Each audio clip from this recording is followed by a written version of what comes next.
স্ট্রিটে ধরা পড়েছে, পার্কস্ট্রিট থানা এলাকায় ধরা পড়েছে এই বাংলাদেশের বিএনপির কোনো কেউ ইত্যাদি। তাতে এই যে বিরোধীরা বিজেপি ইত্যাদি অনুপ্রবেশ বলছে, এটা সম্পূর্ণ একটা ভিত্তিহীন কথাবার্তা। কারণ অনুপ্রবেশ এই যে আন্তর্জাতিক সীমান্ত, এটা তো দেখবে বিএসএফ, এটা তো কলকাতা পুলিশ বা রাজ্য পুলিশ দেখবে না। তো ফলে অনুপ্রবেশ যদি হয়ে থাকে, সীমান্ত দিয়ে যদি বাংলাদেশের কেউ ঢুকে থাকে, তো তাহলে তার দায় তো অমিত শাহের দফতরের। দুই, এখন ক্রমশ দেখা যাচ্ছে যে শুধু পশ্চিমবঙ্গ এইভাবে যে টার্গেটটা করে কুৎসা করা হচ্ছিল, এখন দেখা যাচ্ছে তার একটা আধার কার্ড, তার সঙ্গে একটা অন্য রাজ্য জড়িত, পাসপোর্ট দিল্লি থেকে করিয়েছে। তো তাহলে এই ধরনের যারা ঢুকে আসছে দেশে, সীমান্তে ব্যর্থ কেন্দ্রীয় সরকার বিএসএফ, আর ভেতরে শুধুমাত্র পশ্চিমবঙ্গের দিকে তাকিয়ে কুৎসা করা ছাড়া এদের তো কোনো কাজ নেই। তাহলে দিল্লিতে তো দিল্লি পুলিশ আছে, অমিত শাহের পুলিশ আছে, বিজেপির পুলিশ আছে, তাহলে দিল্লি থেকে পাসপোর্টটা তৈরি করলো কি করে অন্য রাজ্য, শুনছি রাজস্থান বা এরকম জায়গা, ওখান থেকে আবার আরো আধার কার্ড তৈরি করিয়েছে। তার মানে এই ধরনের দুষ্ট চক্রগুলো পশ্চিমবঙ্গ বলে কোনো লাভ নেই। তার মানে এটা কেন্দ্রীয় গোয়েন্দা দপ্তরকে সতর্ক হতে হবে এবং কেন্দ্রীয় এজেন্সিগুলিকে, স্বরাষ্ট্র দপ্তরকে, ঢুকেছে কার দায়িত্ব? স্বরাষ্ট্র দপ্তর। ফেলিওর কার? স্বরাষ্ট্র দপ্তর। পাসপোর্ট দিল্লি থেকে, ফেলিওর কার? দিল্লি পুলিশ। মাথায় কে? কেন্দ্রীয় স্বরাষ্ট্র দপ্তর। আর একটা আধার কার্ড করিয়েছে রাজস্থান থেকে, যেটুকু শুনেছি, বা অন্য আর একটা কোনো রাজ্য থেকে। তো ফেলিওর কার? সেইভাবে তো দেখতে হবে এগুলোকে। তো সুতরাং মূল এই সমস্যাটা তৈরি করছে বিজেপি, আর কুৎসা করছে অন্য লোকের নামে। বিজেপির তরফ থেকে এটাও বলা হচ্ছে যে পশ্চিমবঙ্গ এই মুহূর্তে অনুপ্রবেশকারী রোহিঙ্গা মুসলিম সংখ্যালঘুদের আতুর ঘর। এইটা তো বারবার বলছি, বিজেপি তো এই স্টেটমেন্টটা করা মানে আত্মঘাতী গোল করা। বিজেপি যতবার বলবে অনুপ্রবেশ রোহিঙ্গা, ততবার তো এই প্রশ্নটা প্রথম উঠবে, সীমান্তটা পাহারা দেওয়ার দায়িত্ব অমিত শাহের বিএসএফ এর। সীমান্ত, এই যে অনুপ্রবেশকারী ঢুকলো, রোহিঙ্গা ঢুকলো, একটা স্টেটমেন্ট হয়ে গেল, পশ্চিমবঙ্গে ঢুকলো। আরে সীমান্তটা তো পশ্চিমবঙ্গ পুলিশ পাহারা দেয় না, কলকাতা পুলিশ পাহারা দেয় না, সীমান্তটা তো বিএসএফ, কেন্দ্রের বহু এজেন্সি রয়েছে ওখানে। আগে ছিল সীমান্ত থেকে 15 কিলোমিটার বিএসএফ এর এখতিয়ার, সেটা বাড়িয়ে 50 কিলোমিটার করেছে সীমান্ত থেকে। তারপরে যদি বলে অনুপ্রবেশ কেন ঘটছে, অনুপ্রবেশ তো কেন্দ্রীয় সরকারের ব্যর্থতায় ঘটছে, তোমাদের দায়িত্ব, তোমরা ফেল করছো, তোমরা ব্যর্থ, তোমরা অপদার্থ, আর তোমরা রাজনৈতিক আঙুল তুলছো আমাদের দিকে। হয় নাকি কখনো? বাংলাদেশের যে পরিস্থিতি, উদ্ভূত পরিস্থিতি, সেই পরিস্থিতি দেখা যাচ্ছে যে নিয়ন্ত্রণে আসার তো নামই নেই, অশান্তি ক্রমাগত চলে যাচ্ছে। আপনারাও বলেছেন যে কেন্দ্র যে পদক্ষেপ নেবে তার সঙ্গে আপনারা থাকছেন, কিন্তু বিষয়টা হচ্ছে যে তাহলে কি ভারত সরকার যে পারস্পরিক যে সম্পর্ক বাংলাদেশের সাথে, যেটা নিয়ে কূটনৈতিক চ্যানেল, সেটাতে কোথাও কাজ করছে না? হলে অশান্তি থামছে না। দেখুন, বাংলাদেশ বিষয়টি আলাদা দেশের, আমরা একটি রাজ্য। ফলে মাননীয় মুখ্যমন্ত্রীও খুব স্পষ্টভাবে বলেছেন যে আমরা রাজ্য থেকে আমরা ঘটনাটা পছন্দ করছি না সেটা বলতে পারি, খারাপ কাজ হচ্ছে বলতে পারি, আমাদের সর্বভারতীয় সাধারণ সম্পাদক সে কথা বলেছেন, কিন্তু আলাদা একটা দেশ, সেখানে তো আমাদের করণীয় কিছু নেই। কার আছে? ভারত সরকারের।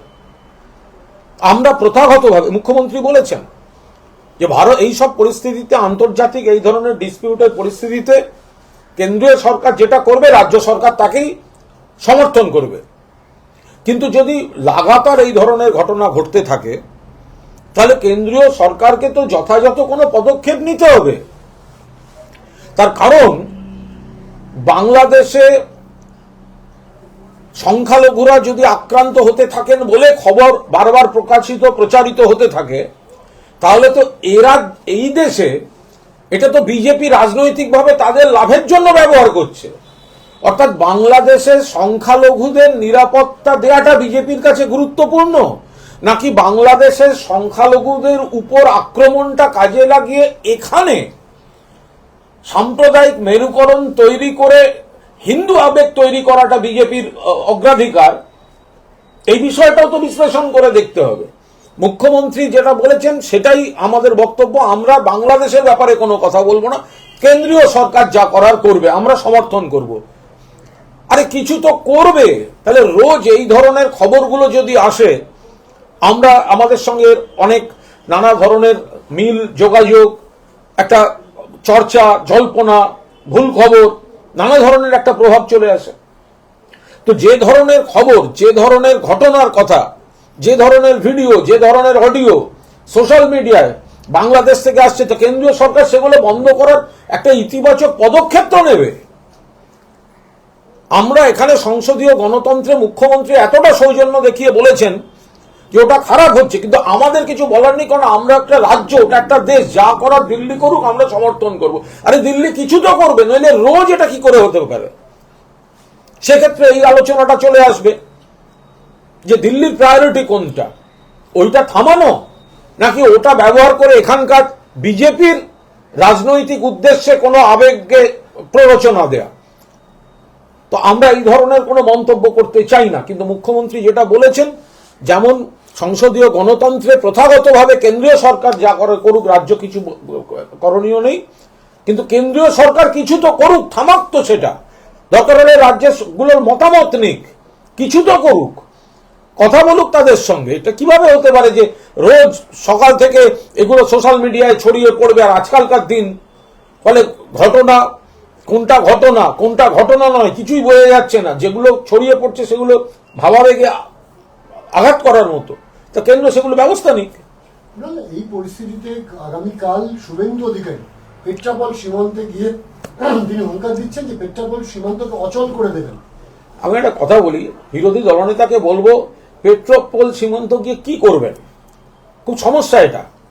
আপনি দিল্লি যান, বিজেপির নেতারা দিল্লি গিয়ে কেন্দ্রীয় সরকারকে ডেপুটেশন দিয়ে বোঝান, প্রধানমন্ত্রীর কাছে যান, স্বরাষ্ট্রমন্ত্রীর কাছে যান, বিদেশ মন্ত্রীর কাছে যান, আপনাদের যা যা বক্তব্য বাংলার মধ্যে থেকে এটা অচল করে দেবো, ওটা বন্ধ করে দেবো, এগুলো করে আপনাদের কি হবে?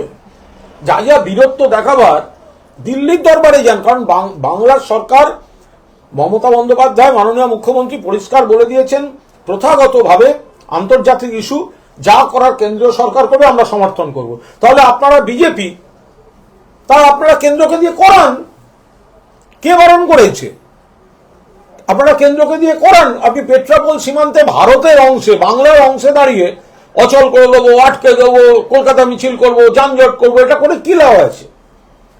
আপনারা দিল্লি গিয়ে আপনাদের সরকারকে বলুন যে একটা কোনো কড়া ব্যবস্থা নিতে, যাতে বাংলাদেশ থেকে এই ধরনের খবরগুলো না আসে, এই ধরনের ঘটনা না হয়। আর তার যদি না হয়, আপনারা যদি এটা না করেন, তাহলে এটা ধরতে হবে যে কেন্দ্রীয় সরকার বা বিজেপি চাইছে বাংলাদেশে ওগুলো চলুক, আর সেই সুযোগে বিজেপির নেতারা এই রাজনীতিগুলো করুক। একই সঙ্গে দেখা যাচ্ছে যে বিশ্ব হিন্দু পরিষদ